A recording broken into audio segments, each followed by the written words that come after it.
Olá, alunos, bom dia, tudo bem com vocês? Tudo ótimo, tudo tranquilo? Tudo em paz? Eu espero que sim, espero que vocês estejam bem, estejam, sobretudo, se cuidando. E aqui estamos nós, mais uma vez, retomando as nossas atividades escolares, agora num terceiro bimestre.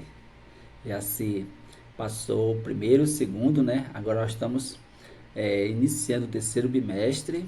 Então eu espero que você esteja aí motivado, é, determinado a estudar cada vez mais, a focar nos estudos e espero que você consiga fazer um ótimo terceiro bimestre. Então, alunos, força, coragem, determinação e você sabe, né, que o estudo, a aquisição de conhecimento exige de nós, todos nós, de toda a comunidade educativa, muito empenho, muita força de vontade, muita ousadia. Você, aluno, você é conhecedor, você sabe que é muita coisa para nós estudarmos, né? Mas é dessa forma que a gente vai adquirir o conhecimento, compreender bem as matérias, o assunto.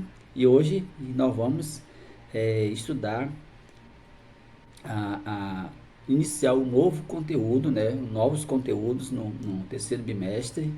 E peço de você empenho, dedicação, ousadia, porque se tem uma pessoa que vai ganhar muito com isso é você, tá? O professor vai ficar feliz, vai ficar contente, o coordenação, o pessoal da escola, a diretora, enfim, sobretudo seus pais, seus pais vão ficar contentes de saber que você está focado nos estudos, estudando, prestando atenção nas aulas, nas explicações, fazendo as atividades e é dessa forma que você vai adquirir o conhecimento, tá?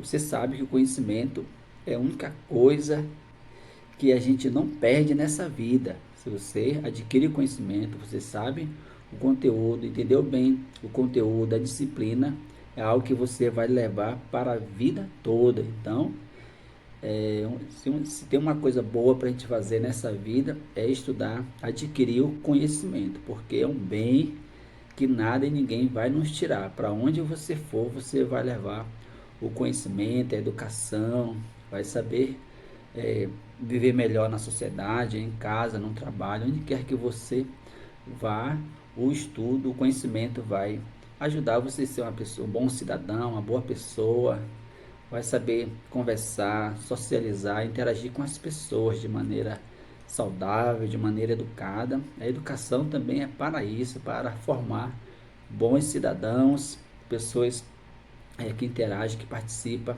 na sociedade. Então, eu sou o professor Denilson, é um prazer, é uma alegria, uma satisfação ter você nesse momento de aula. Então, vamos focar, vamos ler os conteúdos, interagir com o professor na medida do possível e dessa forma eu tenho certeza que você vai aprender e aprender muito bem, tá? Eu estou sempre disponível, sempre deixo você, aluno, disponível para interagir comigo, seja qualquer momento, que eu gosto mesmo de ver meu aluno crescendo, se dedicando, adquirindo de fato o conhecimento, tá? Então, conta comigo, pode contar comigo sempre. Estou pronto aqui para ajudar você no que for preciso, tá? E digo a você, eu sei que existe a dificuldade do dia a dia, a dificuldade da vida, mas acredite em você, acredite no seu potencial. Você é uma pessoa inteligente, você é uma pessoa capaz. E acredite também, sobretudo, acredite em Deus, acredite na presença de Deus na sua vida, na vida da sua família. Peça sempre a Deus livramento de todo problema, de todo mal, de todo perigo, de tudo aquilo que possa atrapalhar a sua vida, a nossa vida. Então, nas suas orações, tá? Na sua vida de espiritualidade, peça a Deus muita coragem, determinação, saúde, empenho, força, vontade, entusiasmo, tudo aquilo que é bom, tudo aquilo que vai ajudar você a crescer como pessoa, como ser humano, como cristão.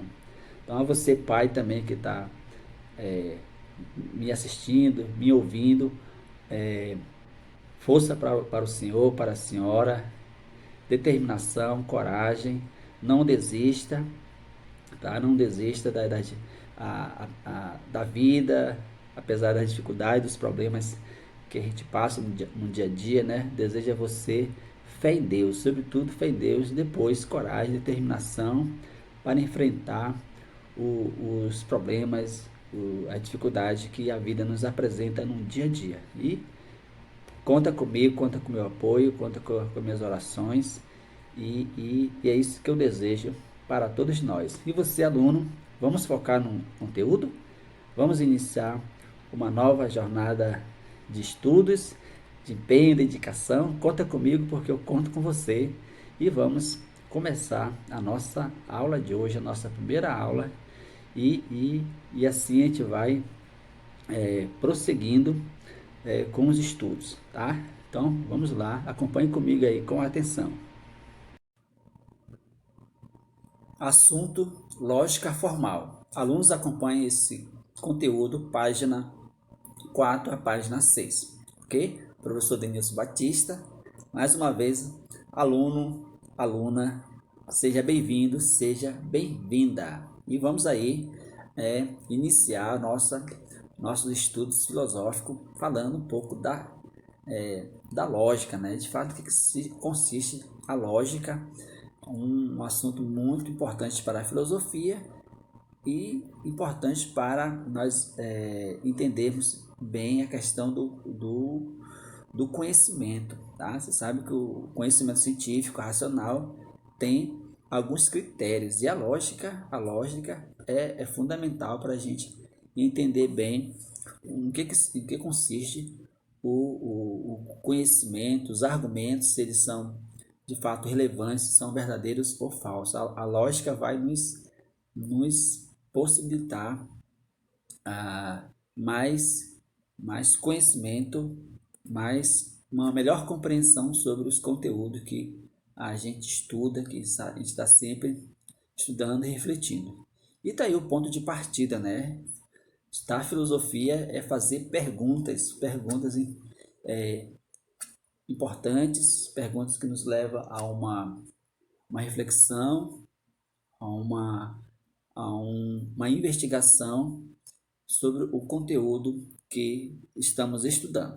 E a pergunta é: o que você entende por lógica? O que é lógica de fato? Toda verdade tem que ser lógica? Toda verdade, todo conhecimento tem que ser lógico? É uma pergunta importante que nos faz pensar e refletir. Como seriam a fala e o pensamento das pessoas sem o uso da lógica? Como seria? Teria sentido? Acho que essa seria a grande pergunta, né? A pessoa que fala de qualquer jeito, será que ia se comunicar? Ia ter relevância a sua fala? Né? Veja que a lógica ela é importante para uma boa comunicação, certo? No cotidiano, no dia a dia, é comum ouvirmos ou dizermos: é lógico, ou isso não tem lógica. Essas expressões indicam a distinção entre aquilo que parece correto e seu contrário, o que pode levar a algumas indagações. Então, essa frase é muito comum, né, no nosso dia a dia. É lógico, isso não tem lógica, assim por diante. Por exemplo, os raciocínios e a fala: preciso sempre seguir regras? Será que a nossa forma de falar, de argumentar, de dizer as coisas, tem que ter regras? Com certeza sim, senão a comunicação não vai fluir bem. Existe um meio para evitarmos erros na formulação de nossos pensamentos? Existe um meio para isso? Sim, a lógica. A lógica está aí para fazer a gente se comunicar bem, tá? Orientar o nosso pensamento, o nosso raciocínio, tá? Para poder a gente ter uma boa comunicação. A seguir você verá que, no âmbito filosófico, esse tipo de questão deu origem à lógica, como estudo de normas para se raciocinar de forma correta. Então tá aí, pessoal. A lógica, estudo de normas para raciocinar, pensar de forma correta. Então a lógica nos possibilita isso. Um pensamento correto, um raciocínio correto, para a gente falar e escrever de forma correta, né? Isto é, para a gente se comunicar da melhor forma possível, tá? E assim a gente se compreender bem, tá? Compreender bem e fazer se entender, tá? Fazer se entender. Vamos lá na Grécia Antiga, né? Você sabe que sempre na filosofia a gente está voltando à origem de tudo, né? Isto é, a origem do conhecimento racional, a origem do conhecimento científico se deu na Grécia Antiga com os filósofos, né? Com os filósofos. Por isso que a gente sempre diz que a filosofia é a primeira ciência por excelência, tá? A gente está sempre voltando às origens do saber filosófico, do saber racional e do saber científico. Na Grécia Antiga, por volta do século V a.C., Zenão de Eleia desenvolveu a dialética. Tratava-se de um modo de conduzir o pensamento e o diálogo em que o interlocutor era confrontado com dificuldades insolúveis para defender racionalmente uma opinião contrária ao que, ao que estava sendo afirmado. Zenão era discípulo de Parmênides e procurou demonstrar que seu mestre tinha razão ao afirmar que o movimento era impossível, pois o ser é e não pode não ser. Então, o ser é ou se não é, o famoso ditado, né? A gente sempre fala isso, ser é ou se não é. Gente, só para a gente se situar, a gente está falando de Zenão, de Parmênides, de Heráclito. Essa turma aí são os filósofos que na filosofia são conhecidos de filósofos pré-socráticos ou filósofos naturalistas ou físicos, porque eles tinham como objeto de estudo o conhecimento, tá? Aliás, eles tinham o objeto de estudo a natureza, por isso que são físicos ou físicos, tá?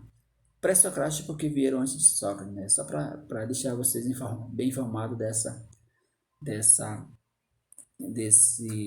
dessa situação, para situar vocês que e Parmênides de fato ele falou, diz isso, o ser é, o ser não é, o ser é e não pode não ser ao mesmo tempo, tá? Então isso para um entendimento, tá? Eu não posso dizer que uma goiaba é manga, ou é goiaba ou é manga, tá? Não, isso para a gente entender, questão de lógica, né? Questão de lógica. Então, a gente tem que afirmar, é aquela ideia. A gente sempre diz isso muito para os alunos e a gente é muito conhecedor disso, né? Numa redação é muito fácil a gente às vezes confundir os pensamentos, né? Até entrar em contradição. Às vezes, numa redação, a gente começa afirmando uma coisa, afirmando, e quando chega lá no final você nega, tá? Já entrou em contradição, tá? Então, na lógica, não pode existir contradição. Ou você começa afirmando até o final, ou nega, ou começa negando e termina negando até o final. Não pode você afirmar e depois negar, senão eu vou entrar em contradição. É isso que Parmênides está dizendo. O ser é e o ser não é, ok? Só para você entender esse detalhe aí, que é uma questão de lógica, né? Uma questão de lógica. Isso tem muito a ver com a matemática, né? Muito a ver com a matemática, as ciências exatas. Com esse objetivo, ele apresentou três afirmações aparentemente absurdas, conhecidas como paradoxos ou aporias. É impossível deslocar-se de um ponto a outro. Se o veloz herói Aquiles apostasse corrida com uma tartaruga e ele saísse na frente, ele jamais a alcançaria, tá? Essa é a visão de, de, de, de Parmênides, certo? Tá? Porque se um sai na frente, ele vai sempre manter-se na frente, tá? Sempre manter-se à frente. O outro que viria atrás nunca ia ultrapassar. Questão do movimento, né? Vamos lá. Uma flecha lançada no ar não está em movimento, né? Porque na visão de Parmênides, o ser ele não passa por transformação, tá? Não passa por transformação. Assim, a fim de justificar as duas primeiras afirmações, e não destacou que para se percorrer uma distância qualquer, seria preciso avançar primeiro a metade dessa distância, depois a metade da distância que ainda restasse, assim sucessivamente, ao infinito. Desse modo, apesar da impressão de que algo ou alguém se move em determinado espaço, o movimento é impossível. Em relação à flecha, ele explicou que, uma vez lançada, a cada instante ela se encontraria em uma posição fixa, portanto, seu movimento seria uma ilusão. Os paradoxos de Zenão evidenciam a possibilidade de haver conflito entre o pensamento e a realidade. Ele intrigou diferentes filósofos da antiguidade, entre os quais Sócrates e Platão, que buscaram um caminho para superar a contradição das aparências e alcançar a identidade das essências, né? Então veja que Zenão apresentou essa questão, mas cheio de contradições. E a partir de Platão, Sócrates e sobretudo com Aristóteles, essa questão ela tomou questão do movimento, questão da lógica, da compreensão dessa realidade, tomou outro rumo que a gente vai ver agora. Com esse objetivo, eles adotaram a dialética, entendendo-a como uma forma de diálogo que consistia em contrapor opiniões contrárias para distinguir quais eram as verdadeiras. Então veja aí a dialética, isto é, o diálogo, a reflexão para buscar de fato as ideias verdadeiras e assim buscar as ideias verdadeiras e assim separar os conhecimentos verdadeiros do conhecimento irreal, do conhecimento daquilo que era contradição. A gente não poderia entender como verdadeiro porque entra em contradição. Vamos lá que a gente vai entender melhor toda essa questão da lógica. Lembrando que a gente está iniciando os estudos da lógica, tá bom? A gente tem muita coisa pela frente aí. Paradoxos ou aporias são afirmações que sugerem contradições sem solução. Tá aí, tá? Agora dá para você entender melhor em que consiste os paradoxos ou aporias, né? São contradições sem solução. Conheço alguns dos paradoxos mais célebres da história. Eles foram criados por Zenão de Leia com o objetivo de defender o pensamento imobilista do seu mestre, isto é, o movimento não existe, tá? É nesse sentido. Parmênides, tá? De Leia, demonstrando que o movimento é racionalmente impossível. Dialética, palavra formada por dia, que significa dois, e lética derivada de logos, que se refere aos sentidos de palavra e razão. Paradoxo ou aporias são afirmações que aparecem absurdas por apresentar contradições sem solução, estradas sem saída. Okay? A dialética socrática platônica foi empregada contra o relativismo dos sofistas em relação à verdade. Então, outro grupo de filósofos, né? Você já ouviu falar sobre os sofistas. Os sofistas eram intelectuais muito hábeis em retóricas. Eles eram muito bons em argumentar.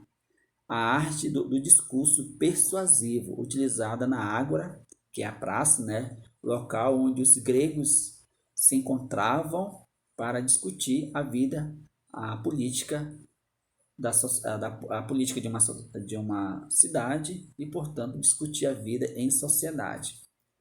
Utilizada na ágora grega para convencer o público a concordar com determinadas opiniões, tá? Os sofistas eram intelectuais muito hábeis à retórica. Um detalhe importante, tá, gente?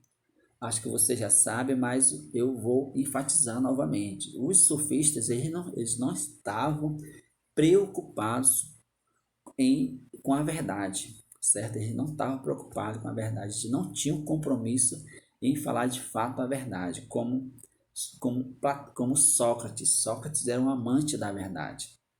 Sócrates realmente ele queria a essência das coisas, ele procurava de fato a verdade, falar a verdade, tá?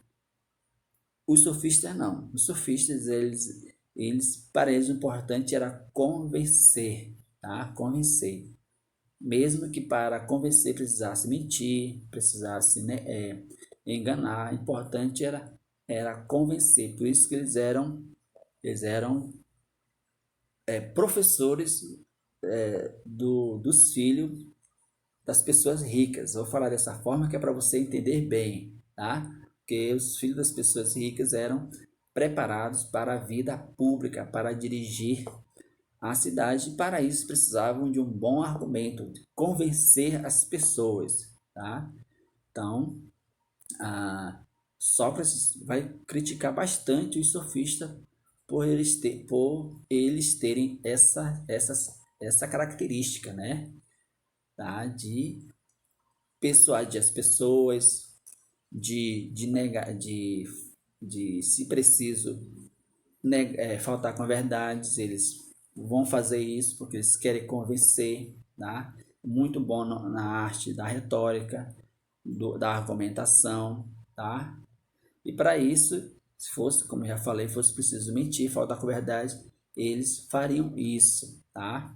Por isso que Sócrates vai criticar bastante os sofistas. Posteriormente, ao avaliar a dialética socrático-platônica, Aristóteles concluiu que não se tratava de procedimentos seguros para alcançar a verdade. Então, agora vamos filosofar com Aristóteles. Aristóteles vai nos trazer boas notícias. Vamos pensar assim sobre a questão da lógica. Afinal, assim como a retórica, ela partia de opiniões e necessitava de alguma persuasão, convencer, né? Convencer, importante era convencer. Aristóteles vai nos apontar outro caminho. Mostrava-se útil em muitos casos, mas para Aristóteles a filosofia e as ciências precisavam, detalhe alunos, se você tiver com seu material em mãos, por favor, destaque isso aí. Para Aristóteles, a filosofia e as ciências precisavam de um método de raciocínio e expressão verbal que, em vez de persuadir, tentasse demonstrar a verdade das afirmações, tá? Não é só falar, argumentar. Tem que mostrar de fato a verdade. Para isso, devia existir um método. Olha que sacada de Aristóteles, né? Aí ele, com esse método, com esse argumento, vamos pensar assim, ele já coloca Parmênides, Zenão, Sócrates e Platão, vamos pensar assim para trás. Ele chegou com essa novidade, né? Com essa novidade. Mas se a questão é o discurso, se a questão é de fato a verdade, se a gente está preocupado com a verdade ou não, se a gente está preocupado em convencer as pessoas, vamos procurar um método que ele seja infalível, de fato, e com o método mostrar de forma real, verdadeira, que determinado expressão, determinado raciocínio, que determinado argumento é verdade, porque a pessoa pode comprovar. Isso se dá através de um método, né? Então veja aí, Aristóteles inaugurando a ciência, né? Porque a ciência precisa de um método ou métodos, tá? A ciência precisa mostrar a eficácia, a verdade de determinado conhecimento. Portanto, ele procurou desvendar e aplicar as normas do pensamento para compor raciocínios válidos e verdadeiros. Então, ele procurou desvendar um método, uma maneira de aplicar normas de pensamento para compor os raciocínios, os pensamentos, os argumentos válidos e verdadeiros. No decorrer do tempo, a lógica foi dividida em dois tipos principais, apresentados a seguir: lógica formal, então alunos, destaca isso aí, estuda a ordenação entre as partes dos raciocínios, buscando formas universalmente válidas, isto é, que possam ser aplicadas a quaisquer conteúdos.